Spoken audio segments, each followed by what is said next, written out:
네, 성령의 사역 네 번째 하겠습니다. 성령의 이해가 너무 중요하기 때문에 지금 계속 반복하고 있는데요. 그 성령의 인도가 왜 중요하냐면 우리 신자들이 구원을 받고 나서 사실 하나님의 응답으로 사는 존재이기 때문에 하나님의 응답은 이 성령의 인도를 받으면서 받을 수가 있죠. 이 성령의 이해에 대해서 우리가 성경적으로 이해되고 뿌리되어지지 않으면 우리가 신앙생활을 하면서 자기 주관적인 그리고 체험적인 성령에 대한 이해를 하고 있으면 너무 혼란스러운 그런 신앙생활을 할 수가 있기 때문에 이 성령의 이해에 대해서 우리가 정말 성경적으로 뿌리내려야 하기 때문에 지금 계속 반복하고 있습니다. 그래서 이 성령은 우리가 인도를 받는 거고 이 성령 인도를 통해서 우리는 응답을 받는 존재다. 그래서 지금 구약에는 이 성령의 인도와 응답을 우리에게 말씀을 주셨죠. 뭐냐면 창세기 2장 17절이요. 그래서 선악과 먹지 말라는 이 말씀을 주시고 이 선악과를 먹지 않는 그 삶 속에서 선악과를 먹지 않는 것이 우리의 인도고 응답이었죠. 그런데 자, 창세기 3장이라는 문제가 터졌어요. 이 문제가 터지고 나서 하나님이 우리에게 또 주신 말씀이 뭐냐면요. 이 영원한 언약의 말씀, 완벽한 말씀을 주셨는데 이것이 여인의 후손을 보내서 뱀의 머리를 상하게 할 것이라 이 말씀을 주셨죠. 그래서 이 오실 메시아에 대한 이 언약을 이제는 잊지 않게 하기 위해서 하나님께서 우리가 예배 때마다 양의 피를 가지고 나와서 오실 메시아에 대한 그 말씀을 잊지 않도록 했죠. 사단은 지금도 말씀을 계속 가지고 속이고 우리가 이 말씀에 대해서 무감각해지고 변질되고 무지하게 만들어버리는 게 지금도 사단이 우리를 속이고 있는 방법이죠. 그래서 하나님은 그것을 기억하게 하고자 구약에서는 계속해서 이 양의 피를 가지고 우리가 이 말씀을 잊어버리지 않도록 인도하셨어요. 그래서 출애굽기 3장 18절에 보면은 이 양의 피를 가지고 희생제 드려라 그 말씀을 주셨고 출애굽기 12장 23절에는 이 양의 피가 어떤 능력을 가졌는지 말씀해 주셨죠. 그래서 이 피를 문 입구와 문설주에 바른 집은 멸하려는 자들이 멸하지 못하도록 하셨다 그랬어요. 그래서 하나님은 이 피를 계속 강조하시면서 이 피는 어떤 능력이 있다면 재앙을 막아주는 그런 능력이 있는 거예요. 우리에게 완전한 구원이 되시는 거죠. 그래서 이 양의 피를 가지고 예배 드리는 것을 계속 이 레위기에서는 이 예배법에 대해서 설명을 해놨는데요. 1장부터 5장까지. 그래서 이 예배 히브리서 11장 4절에 보니까 가인이 곡식 예배 드렸어요. 그런데 하나님 받지 않으셨죠. 왜냐하면 하나님이 드리라는 양의 피를 가지고 예배 드리지 않았기 때문에 어떤 사람들은 그 가인의 예배가 정성이 부족하다라고 하는데 여기에 보면은 그 예물이 증거한다 그랬어요. 그래서 우리는 하나님께서 원하시는 예물 양의 피를 가지고 이 예배 드려야 된다. 그래서 레위기에는요 5가지 그 예배가 나와 있는데요. 그게 번제 그리고 소제 속죄제, 화목제, 그리고 속건제입니다. 이렇게 5가지 예배법이 나와 있는데 이 예배는 다 뭐를 가지고 나가요? 양의 피를 가지고 나가게 되어 있습니다. 유일하게 소제만 곡식 예배 드리는데 여기에도 꼭 피를 가지고 나가게 되어 있었어요.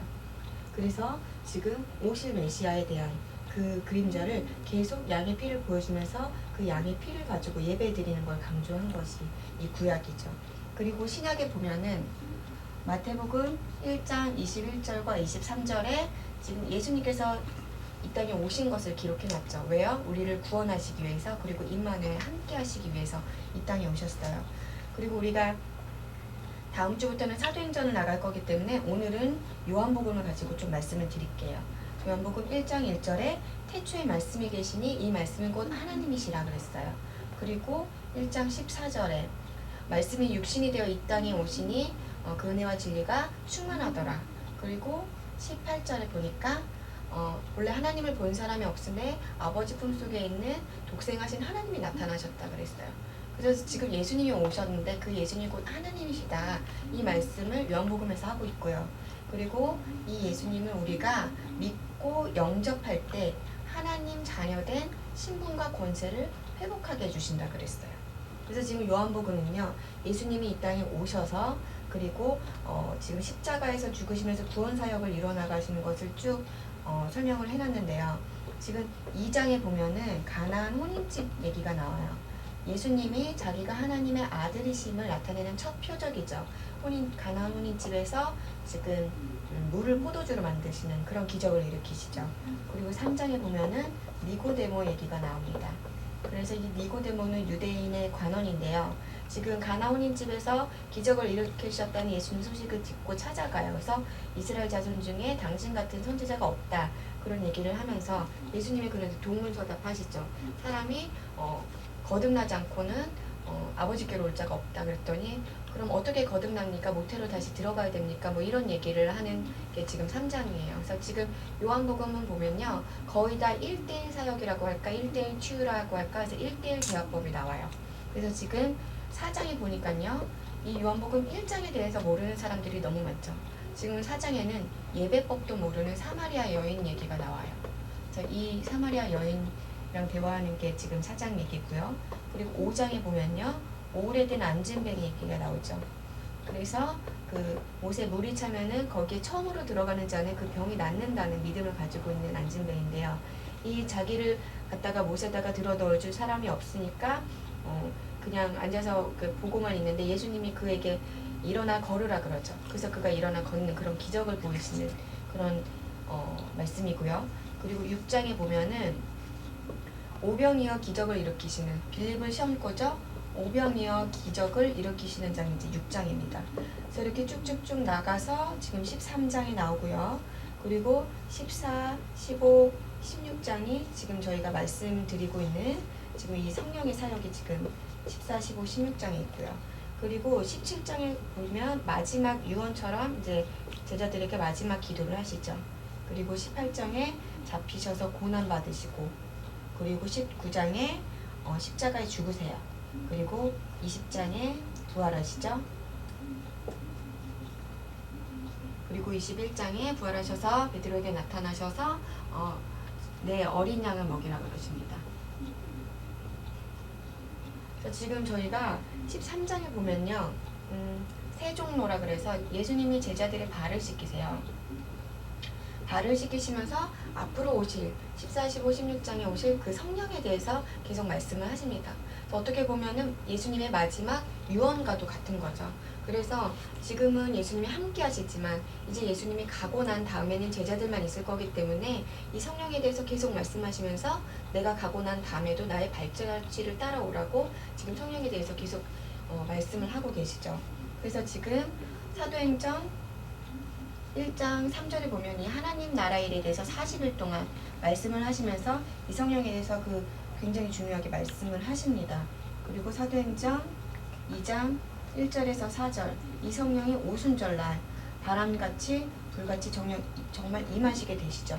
그래서 15나라의 사람들이 그 큰 일을 다 자기 나라의 방언이 터져서 그 다 자기 나라의 말로 듣는다 그랬어요. 그 큰 일이 뭐겠어요? 바로 복음을 얘기하는 거예요.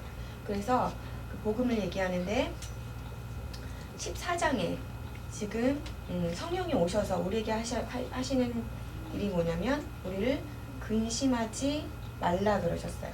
그래서 우리에게 근심하지 않아도 되는 5가지 완벽한 이유를 24장에 지난주에 말씀을 드렸죠. 그래서 지금 이 성령은요. 왕권을 가진 성령이에요. 그래서 지금 마태복음 16장 13절에서 20절에 베드로가 고백한 이후에 예수님이 내가 후에 왕권을 가지고 올 것을 볼 자도 있느니라 그랬어요. 그 왕권이 마가다락방에 임한 그 성령이죠. 그래서 그 왕권 같은 성령이 있기 때문에 근심하지 말라. 그래서 지금 로마서 8장에도 보면요. 지금 이 얘기가 나와요. 그리스도의 생명의 성령의 법이 너희를 죄와 사망의 법에서 완전히 해방하였노라. 그 얘기가 나오거든요. 그리고 이거랑 똑같은 얘기가 14장 6절에 나와요. 내가 곧 길이요 진리요 생명이니 나로 말미암지 않고는 아버지께로 올 자가 없느니라. 그러니까 어떤 길이에요? 창세기 3장 문제를 해결하는 그 길이에요. 창세기 3장 문제를 해결하는 그리스도의 생명의 성령의 법이 우리를 사망의 법에서 죄와 사망의 법에서 해방하였다는 똑같은 얘기죠. 그랬으니까 근심하지 말라는 얘기예요. 그래서 지금 요한복음 14장 16절에서 18절 이 얘기도 지금 내가 아버지께 구하겠으니 그가 또 다른 보혜사를 우리에게 보내사 우리를 고아와 같이 버려두지 아니하시고 영원히 함께 하신다 그랬거든요. 그러면은 이거랑 똑같은 내용이 또 로마서에도 나오죠. 로마서 8장 38절에서 39절에 보면요. 내가 확신하노니 사망이나 권세자들이나 지금 현재일이나 장래일이나 그리고 능력이나 높음이나 기쁨이나 다른 어떤 피조물도 우리를 하나님 사랑에서 끊을 수 없다 그래요. 그럼 보세요. 영원히 함께 하겠다. 하나님의 사랑에서 영원히 끊을 수 없다. 지금 그런 존재이기 때문에 근심하지 말라 이 말씀을 주셨어요. 그래서 우리는 이제 근심하지 말고 15장에 보니까 15장 1절부터 그러죠. 포도나무 가지 비유를 들면서 우리에게 붙어 있으라는 말씀을 주셨죠. 그래서 제자는 떠나지 말고 그 말씀에 붙어 있어야 되는 거예요. 그리고 이 제자는 또 뭐예요? 열매를 맺어야 돼요. 열매를 맺지 않으면 제자가 아니죠. 그래서 지금 말씀에 붙어서 열매를 맺는 제자의 삶을 살아라. 이게 15장 말씀이었고, 그리고 지금 이성령 지금 15장에서 말씀하신 성령은 또 뭐냐면 15장 또 26절에 나오죠. 15장 26절에 보니까 내가 아버지께로부터 너희에게 보낼 보혜사 곧 진리의 성령이 오시면 나를 증언하실 것이요 그랬어요. 그러니까 예수를 지금 증언하는 영이죠. 이게 성령의 사역의 본분이에요. 사실 예수를 증언하는 것. 그래서 지금 16장에 보면요. 사실 내가 이 말을 함은 이 말이 나와요. 그래서 14장, 15장 이 얘기를 한 이유는 이라고 얘기를 하면서 16장에 이제 결론을 말씀을 하시죠. 그래서 16장에 보면은 환난 때 우리를 실족하지 않게 한다 그래요. 실족하지 않게 하려고 이 성령을 보내주셨다 그래요. 그래서 결론은요. 지금 14장 27절, 15장, 그리고 11절, 16장, 33절 이게 지금 성령의 결론이에요. 보면요. 14장 27절에 보면 평안을 너희에게 끼치노니 곧 나의 평안을 너희에게 주노라. 내가 너희에게 주는 평안은 세상이 주는 것과 같지 않다. 그러면서 너희는 마음에 근심하지 말고 두려워하지 말라 그랬어요. 그래서 성령을 너희에게 평안을 끼치는 성령을 주니 너희는 근심하지 말고 두려워하지 말라. 그리고 15장 11절에 보니까 내가 이것을 너희에게 이름은 내 기쁨이 너희 안에 있어 너희 기쁨이 충만하게 하려 함이라. 16장 33절에 보니까 이것을 너희에게 이루는 것은 너희로 내 안에서 평안을 누리게 하려 함이라. 세상에서는 너희가 환난을 당하나 담대하라. 내가 세상을 이겼노라 그랬어요. 그래서 사실 이게 결론이라고 할 수가 있어요.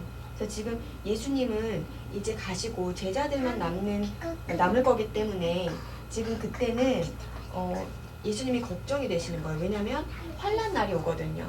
예수 믿는 자들을 핍박하는 것이 하나님 믿는 것이라고 착각하는 자들이 있어요. 그럴 때 예수님께서는 그 환난과 핍박을 다 내가 이겼으니 그래서 두려워하지 말고 담대하라. 이것이 지금 성령을 보내주시면서 예수님께서 말씀하신 거죠. 그래서 지금 결론을 말씀드리면 요한복음 14장에는 뭐냐면 지금 왕권 같은 성령이 오셨으므로 근심하지 마라. 근심하지 말라. 그 근심하지 말아야 될 이유에 대해서 말씀하셨고요. 15장에 보면은 열매 맺는 제자가 되라. 근심하지 말고 너희는 전도해라 이 얘기죠. 그래서 16장에 보니까요. 네, 환난과 핍박이 오더라도 걱정하지 마라. 내가 너희를 위하여 다 이겼노니 담대하고 두려워하지 말라. 그리고 그 속에서 참 평안을 누려라. 이 얘기죠. 그래서 지금 예수님께서 지금 우리에게 말씀하신 것은 지금 14장, 15장, 16장 이렇게 결론을 가지고 계시면 되겠습니다.